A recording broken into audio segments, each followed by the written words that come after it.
Here we go.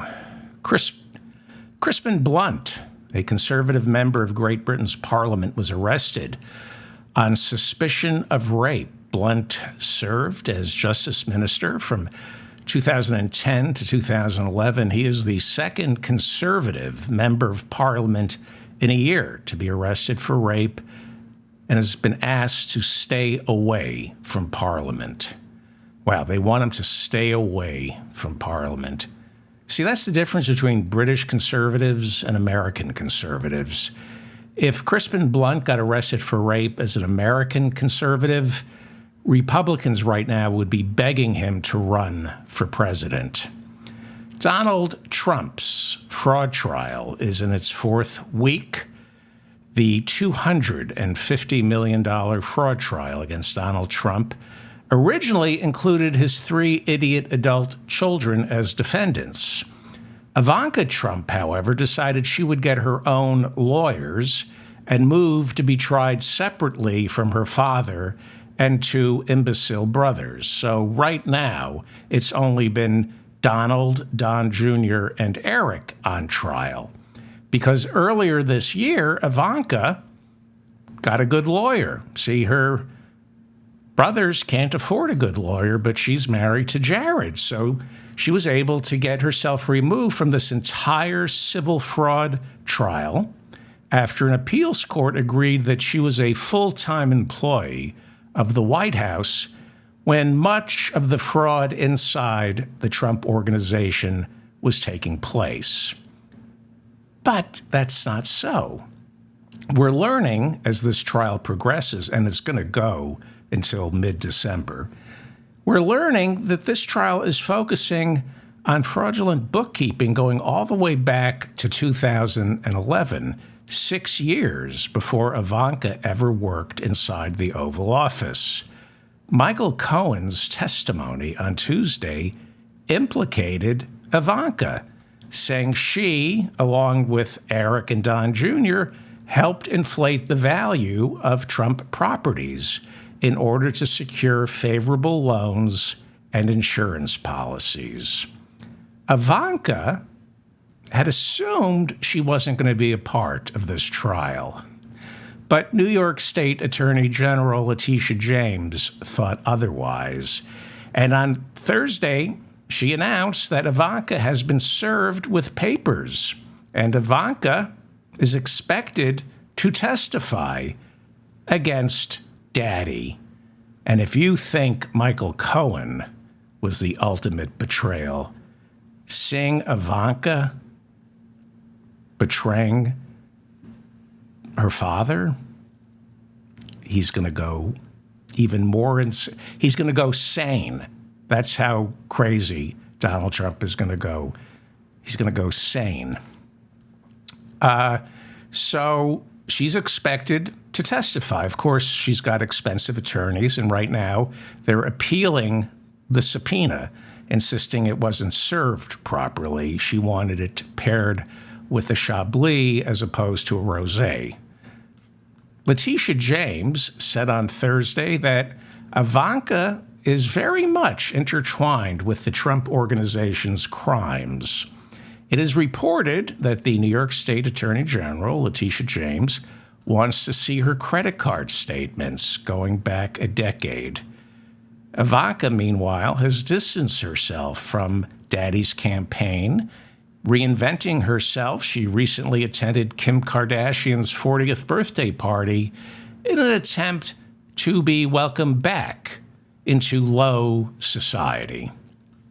That was her attempt to get into low society. We're doing a poll in front of our live audience here on YouTube. Thank you for showing up. Thank you to the chat room for showing up.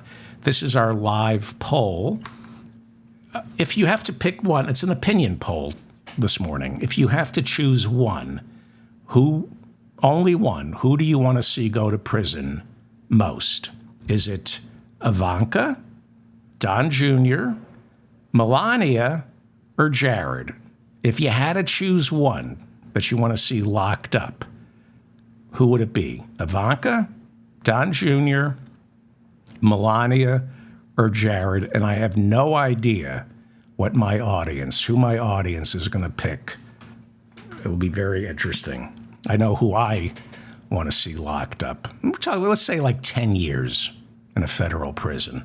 No, a state prison. This is a civil trial, but nobody's going to prison in a civil trial. But this is just a fantasy. If you had to choose one of these pigs, which one would it be?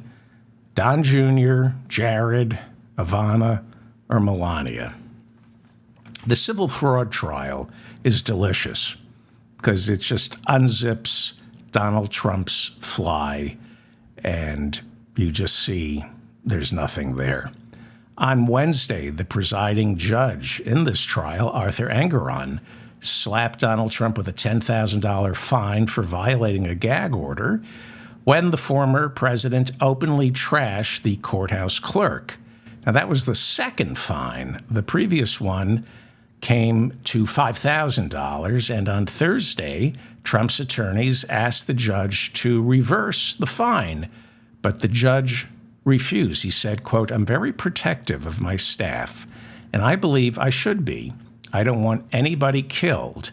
Why should there not be severe sanctions for this blatant, dangerous disobeyal of a clear court order?" I never heard of the word disobeyal, but I like this guy.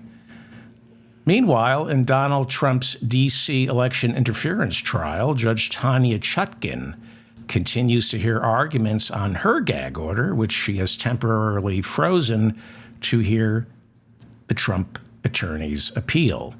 Special counsel Jack Smith filed a motion late Wednesday night urging the judge to unfreeze Donald Trump's gag order after the special counsel said Donald Trump has taken to social media and threatened his former chief of staff, Mark Meadows, who has officially now agreed to flip and testify against Donald Trump. Trump's chief of staff, Mark Meadows, has flipped, and he will be testifying against Donald Trump in the election interference case. According to new reporting by ABC News, Mark Meadows will testify that Donald Trump was presented with zero evidence of voter fraud in the hours, days, and weeks after the 2020 presidential election. Mark Meadows is going to testify that not a single shred of voter fraud was placed on Donald Trump's desk to justify any of his statements. Mark Meadows is going to testify that there was no evidence of voter fraud being circulated throughout the White House or the Republican Party. It didn't exist, which calls into question the credibility and judgment of our new Speaker, Mike Johnson, who served as the congressional point man immediately following the election, insisting there was credible evidence that the election had been stolen. In fact, Mike Johnson, our new Speaker, was instrumental in getting 2/3 of the Republican caucus in the House to sign an amicus brief supporting the state of Texas's lawsuit against the state of Pennsylvania, challenging Pennsylvania awarding its electoral votes to Joe Biden. The Supreme Court rejected even hearing that case before January 6th. They threw it out. But Mike Johnson is an attorney, a constitutional scholar, and he insists he saw evidence of voter fraud to justify his zealous attempt to overturn the election results. Here is a tweet that he sent only hours after the 2020 presidential election. "I have just called President Trump to say this: stay strong and keep fighting, sir. The nation is depending upon your resolve. We must exhaust every available legal remedy to restore Americans' trust in the fairness of our election system." Where was the evidence? What was this based on, Speaker Mike Johnson? When asked about this by ABC on Wednesday, right after he won the speakership, members of the Republican caucus screamed, "Shut up." at the ABC Reporter. This is the mop-up for October 27th, 2023. I'm David Feldman. Please like this episode. Please like it. Please share it with your friends and family via email or social media, and subscribe to my channel and my newsletter. We're conducting a live poll in our chat room right now. I'll have the results at the end of this episode. It's an opinion poll. Who would you like to see locked up? If you could only pick one, who would you like to be locked up for 10 years? Would it be Ivanka, Don Jr., Melania, or Jared? This is an opinion poll. Who do you hate the most, I guess, is what we're asking. Ivanka, Don Jr., Melania, or Jared? It's a tough one. I don't know who the audience is going to pick. It will be interesting. The situation in the Middle East grows worrisome. Well, not worrisome. It's already a disaster. On Thursday, the Pentagon reported that rocket and drone attacks from Iran-backed militants left 21 American troops stationed in Iraq and Syria with traumatic brain injuries. The Pentagon also reports an American civilian contractor working in Iraq died from a heart attack after he was sheltering in place to avoid the missile attacks. President Biden ordered missile strikes in eastern Syria in response to take out Iranian weapons storage facilities on Thursday. Bad news for Republicans. The United States economy grew by nearly 5% last quarter. It's the fastest growth in nearly 2 years. That's according to the Commerce Department, which keeps track of our GDP. The jump is attributed to consumer spending, despite the Federal Reserve's attempts to tamp consumer spending down by raising interest rates, thereby making borrowing and credit cards more expensive. The Commerce Department expects the economy to slow down in the next quarter as the Fed's interest rate hikes start to kick in, but we're going on more than a year with economists predicting a recession that has yet to materialize. This economy is on fire, and yet President Biden's approval rating is now the lowest of his presidency. According to Gallup, only 30% of Americans think he's doing a good job as president. Now, it's not as dismal as this sounds. I mean, it's dismal. He should be above 50%. He's way underwater. His messaging is not good. The good news is 75% of Democrats approve of the job he's doing. 5% of Republicans approve of the job he's doing. But you got to keep in mind a poll like this doesn't measure likely voters exclusively. It's a poll of all Americans, and you got to remember that only 40% of Americans who are eligible to vote actually vote. But these approval ratings they used to be a leading indicator of how an incumbent would do running for re-election. But I've brought this up before. I think Obama in 2012 was underwater with his approval rating, or was hovering, was barely above surface. So people hate Washington, so don't get too frightened by this. It has been almost a year since Elon Musk purchased Twitter, and new reports show that fewer people are using Twitter today than a year ago when he took over. Monthly users plummeted 14.8% globally, while here in America, it went down 17.8%. That's according to SimilarWeb, which audits these things. Hurricane Otis hit the Mexican resort town of Acapulco, killing 27. 4 people are reported missing. Hurricane Otis shocked meteorologists, going from a tropical storm to a Category 5 hurricane in only a matter of hours. With 165-mile-per-hour winds, it is now the worst hurricane ever to hit along the East Pacific. 500,000 were also left without power. According to Thursday's New York Times, our new speaker, Mike Johnson, doesn't believe the burning of fossil fuels is related to Category 5 hurricanes like Otis, and he adamantly opposes the Green New Deal. Most of his campaign cash comes from oil and gas. He's from Louisiana. He has repeatedly voted for measures to gut the EPA and has voted against measures to cap methane leaks from fracking. It should come as no surprise the Independent Petroleum Association of America cheered when they learned he had been elected Speaker. One of the first bills Speaker Johnson passed Thursday was an Energy Department appropriations measure that shaves nearly $500 million from the Energy Efficiency and Renewable Energy Office. Bad guy. Bad guy. Just as bad as Jim Jordan. Maybe worse because this guy is smoother.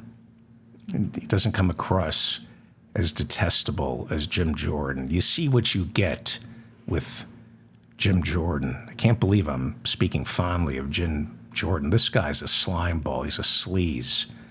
He's slick. Bad guy.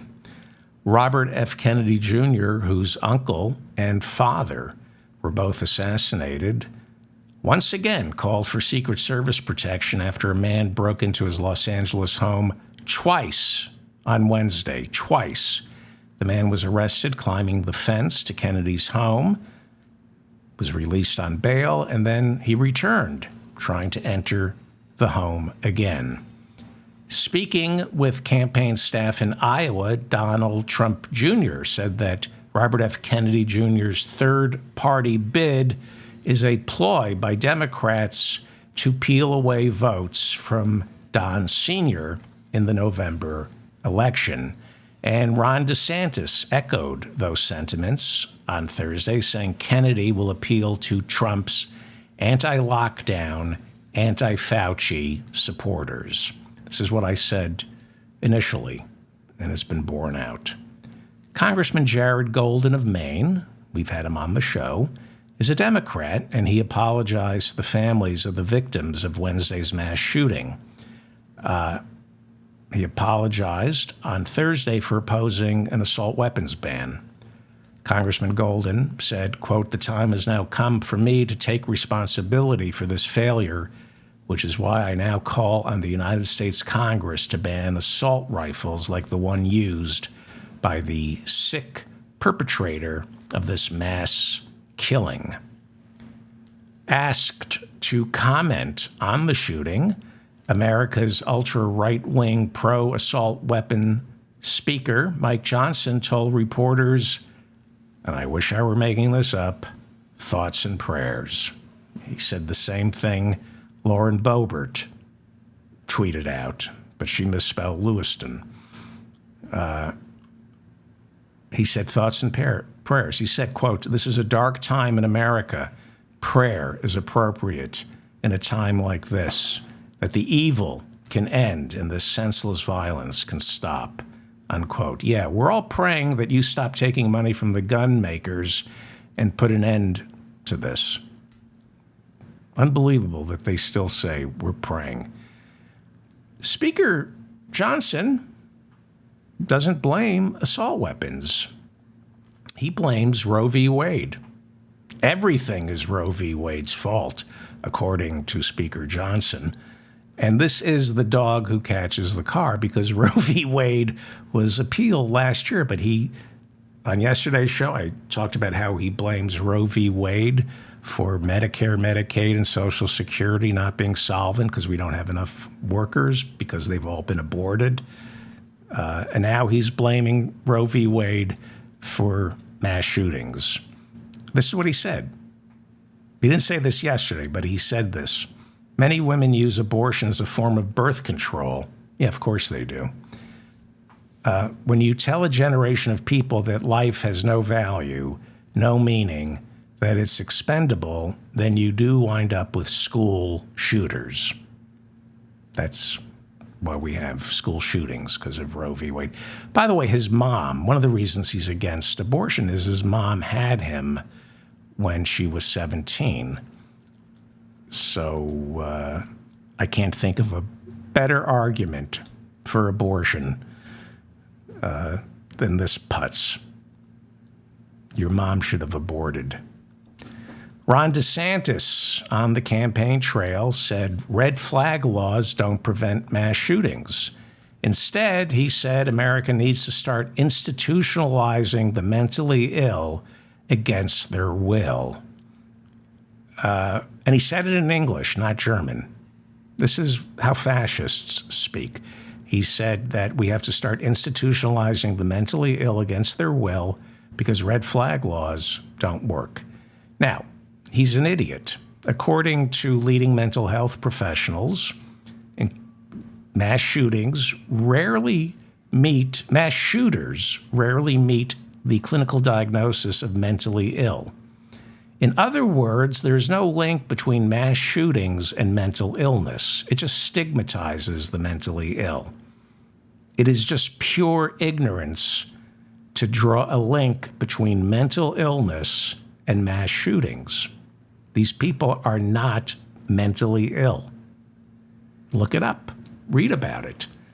Ron DeSantis, you're mentally ill, but these mass shooters rarely meet the diagnosis of mentally ill. Well, let's go back to Mike Johnson. He is now third in line to the presidency. He is our Speaker of the House. He's been on the job a little more than a day. His first day on the job, he met with the Australian Prime Minister Anthony Albanese, who had visited Joe Biden the night before and was treated to a state dinner.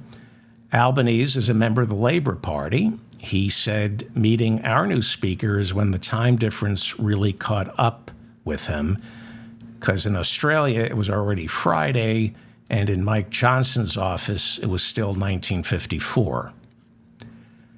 Mike Johnson was then introduced to Senate Minority Leader Mitch McConnell for the very first time, and there was important business to attend to on the House floor. Marjorie Taylor Greene introduced a resolution calling for the censure of Congresswoman Rashida Tlaib, pretty much because she's the only Palestinian American serving in Congress. That's basically why she wanted to censure her. Democrats responded by introducing a motion to censure Marjorie Taylor Greene for her trivializing the Holocaust and her incessant attacks against the LGBTQ community.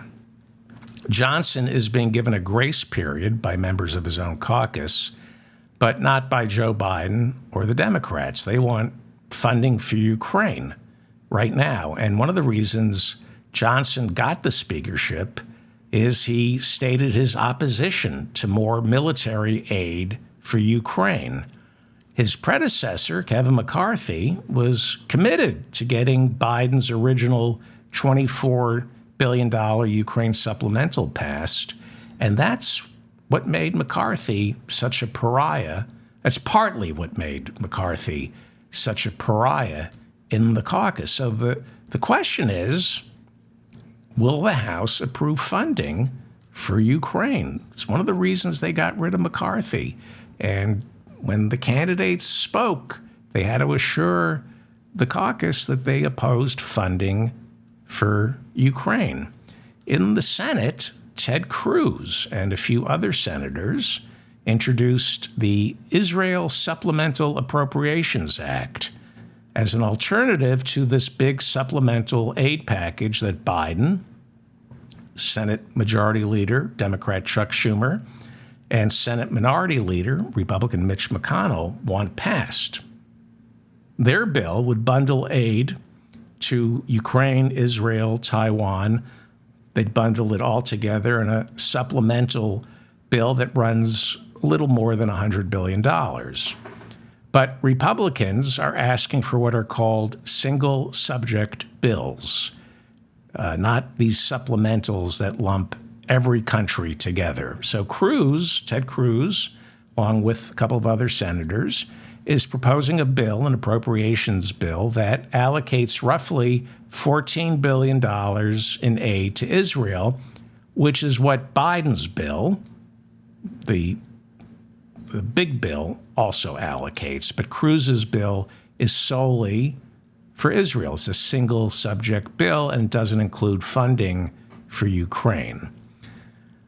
Hamas officials paid a visit to Moscow on Thursday. Israel continued its aerial bombardment of Gaza as the world community called for a ceasefire.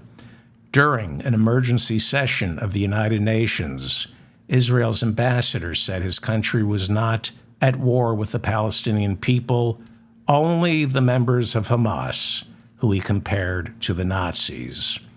In northern Israel, fighting between Hezbollah, the Iranian-backed militia stationed in southern Lebanon, fighting there was quiet for the first time in 2 weeks. Hezbollah says 47 of its fighters have been killed by Israeli soldiers since Hamas's October 7th massacre. As hundreds of thousands of Israeli soldiers amass along the Gaza border, America is urging Israeli Prime Minister Benjamin Netanyahu not to launch a ground invasion. There were reports that Israeli tanks briefly entered Gaza yesterday. President Biden warned the death toll and casualties in Gaza that are cited by Hamas are unreliable numbers. He said, "I'm sure innocents have been killed, and it's the price of waging war." Admiral John Kirby, President Biden's national security spokesman, warned the death count coming from Gaza can't be trusted. He said on Thursday, quote, "The Gaza Ministry of Health is just a front for Hamas, a terrorist organization. We can't take anything coming out of Hamas, including the so-called Ministry of Health, at face value." Admiral Kirby clarified, however, he didn't dispute that thousands of Palestinians, many of them innocent civilians, have been killed by Israeli strikes so far. Speaker Mike Johnson met with President Joe Biden for the first time on Thursday in the White House. Biden briefed him and Minority Leader Hakeem Jeffries about his $106 billion emergency supplemental for Ukraine, Israel, and Taiwan. He did the briefing by bringing both of them into the Situation Room, hoping that would impress them and scare them. Johnson then returned to the Capitol and went to work on the budget. And as I mentioned earlier, he got the Energy Department's appropriations bill passed on Thursday, and it was a vote of 210 to 199. As I said earlier, it includes massive cuts in funding for alternative energy. The democratically controlled Senate is sure to reject this. The government's fiscal year starts on October 1st, but we still don't have a 2024 budget. You're supposed to have next year's budget ready and operating on October 1st, not January 1st, October 1st. And the entire American government right now is operating under a continuing resolution. Speaker Johnson reportedly wants to extend the continuing resolution until January 15th, perhaps even as far ahead as April 15th of 2024. This has happened before. I think under the Obama administration, we had a year-long continuing resolution. I have to check that. Leave a comment and let me know. I think it was during the Obama administration. They tied up the budget process. Tennessee Republican Andy Ogles warned that Speaker Johnson's first major hiccup inside the Republican caucus will be the funding for our Justice Department and FBI because of its relentless pursuit of Donald Trump. A lot of Republicans, including Jim Jordan, say they want to defund, if not eliminate, the FBI and parts of the Justice Department. So we haven't gotten around to the appropriations bills for the Justice Department and the FBI, and that could cause a lot of friction inside the caucus. It is worth remembering that Johnson was part of Trump's inner circle and flew with him constantly on Air Force One. He was one of the leading votes against a select committee investigating January 6. So it remains to be seen what kind of cuts he's going to recommend for the Justice Department and the FBI. Of course, those cuts will be rejected in conference by the Senate. And while Johnson is floating the idea of extending the continuing resolution all the way to April 15th, it's also worth remembering that he voted against the current continuing resolution that is keeping this government open and running. It expires on November 17th. So we don't know what he's going to do.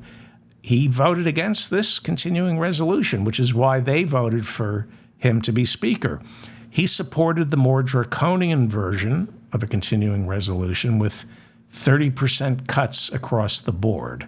So who knows if he'll be willing to keep the current continuing resolution going or try to pass a more severe one, risking a government shutdown as early as November 17th. But Johnson insists he's willing to reach across the aisle and has said, quote, "Our political rivals are not our enemies," unless, of course, they're drag queens. He is, by the way, considered the least experienced speaker in 140 years. And by least experienced, despite being married with kids, he has so far only gotten to second base with his wife. That's how devout a Christian this man is. That's how inexperienced he is as a speaker. He's only gotten to second base with his wife.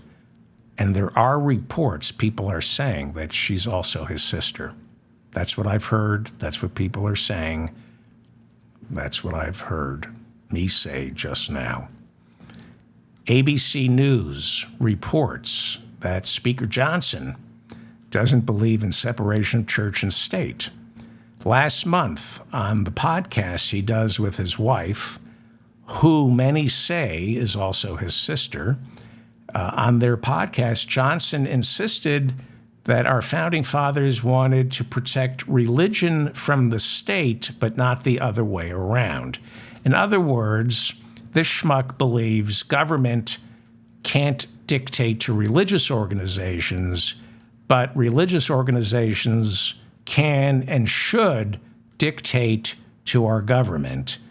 And, you know, history, if it's proven anything, it's that when religion injects itself into government, everything works out just fine. I mean, look how terrific things are going in Israel right now.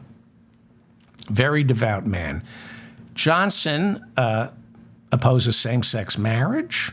He has called for the criminalization of homosexuality. He wants a national abortion ban, and he opposes gender-affirming care for minors. Boy, it just sounds like the Sermon on the Mount, doesn't it? Some say he's even more devout than Mike Pence, whereas Pence refuses to be alone with any woman other than his own wife. Speaker Johnson refuses to be alone with his own wife. That's how devout he is. He refuses to be alone with his own wife, who also, people are saying, happens to be his sister. That's what the word on the street is. That's what I've heard me say just now. He is a devout man. He's very devout. He recently said on his podcast that he does with his wife, who people are saying is also his sister. I don't know if that's true, but I've heard people say that. I just heard myself say it. I don't know if that's true or not, but I just heard myself say that Speaker Johnson's wife is his sister. But on the podcast that he does with his wife, who's, I've heard, also his sister, I don't know if that's true. That's what I've heard said by me just now. He said today nearly 1 in 4 high school students identify as LGBTQ. Something has gone terribly wrong, unquote. Well, I agree with him. It should be 4 out of 4 high school students identifying as LGBTQ. Everybody should identify as LGBTQ. Not really, but anyway. Very devout Christian. He also supported Donald Trump's 2017 Muslim ban. So, while he supports funding Israel, it's just a matter of time with this guy before he wants to round up all the Jews here in America and send them back to Israel. I know the type. Big fan of Israel, not so much the Jews, or the Muslims, or the blacks, or women, or the LGBTQ community, or Hispanics. He wants a white Christian world, but he's more elegant and refined than Marjorie Taylor Greene. Meanwhile, Republicans are slowing down $1 billion in funding for PEPFAR, that is the President's Emergency Plan for AIDS Relief.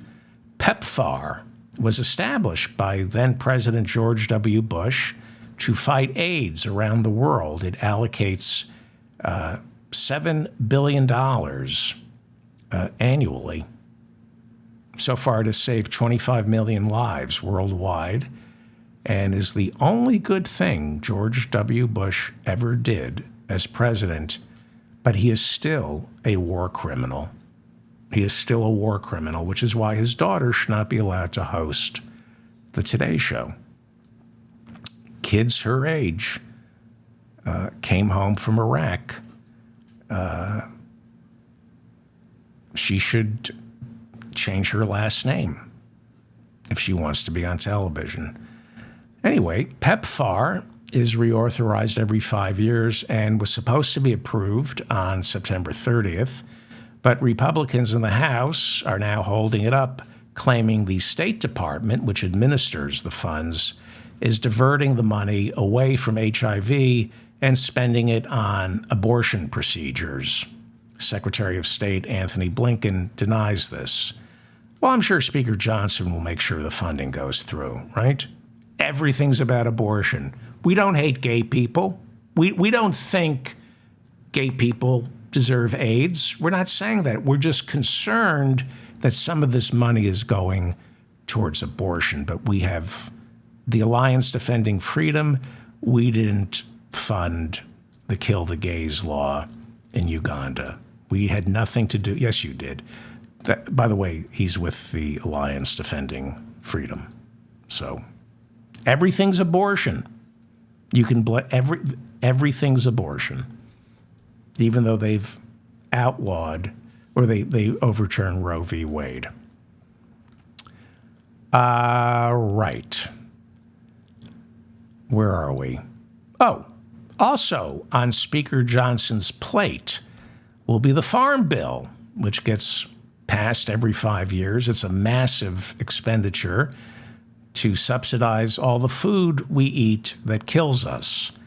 And according to a new report, hunger in America jumped by 10 million in 2022, and that is the fault of the Republican Party. North Carolina Republican Patrick McHenry, who served as the temporary speaker for 3 weeks amid all that chaos, told Politico that Speaker Johnson has yet to call or thank him for the service he performed for his country. McHenry served as a McCarthy surrogate. That may be one of the reasons he hasn't heard from Johnson. We're hearing that there's a lot of tension between the new speaker and the old speaker. Republican Nancy Mace of South Carolina and Matt Gaetz of Florida accused McCarthy on Wednesday night. They accused him on Wednesday night of attempting to sabotage Johnson's victory. Congresswoman Nancy Mace said McCarthy was secretly stabbing every nominee in the back while publicly endorsing them in the hopes he would eventually regain his position. You're listening to the mop-up for October 26, 2023. Please like this. Please share it. Please leave comments to correct me, inform me. I care very much what you all have to say. Please subscribe to my channel and please subscribe to my newsletter. Members of New York's congressional delegation introduced a motion to expel New York freshman George Santos from Congress. According to the rules, this now forces a full vote before the entire House in exactly 2 days. Expulsion, however, requires a 2/3 majority. Santos has been indicted by the Justice Department for embezzling campaign funds for his own personal use and just lying. Republicans are hoping to replace him with comedian Hassan Minhaj. Santos, as you can see from this picture, also faces a congressional ethics investigation for wearing sweaters 6 sizes too small. Wow. New York Republican Nick LaLota, New York Republican, he supports expelling Santos from Congress, and he said, quote, "You don't get to come here based on lying to all your voters and to all your colleagues." Former Speaker Kevin McCarthy then said, "Now you tell me. Now you tell me."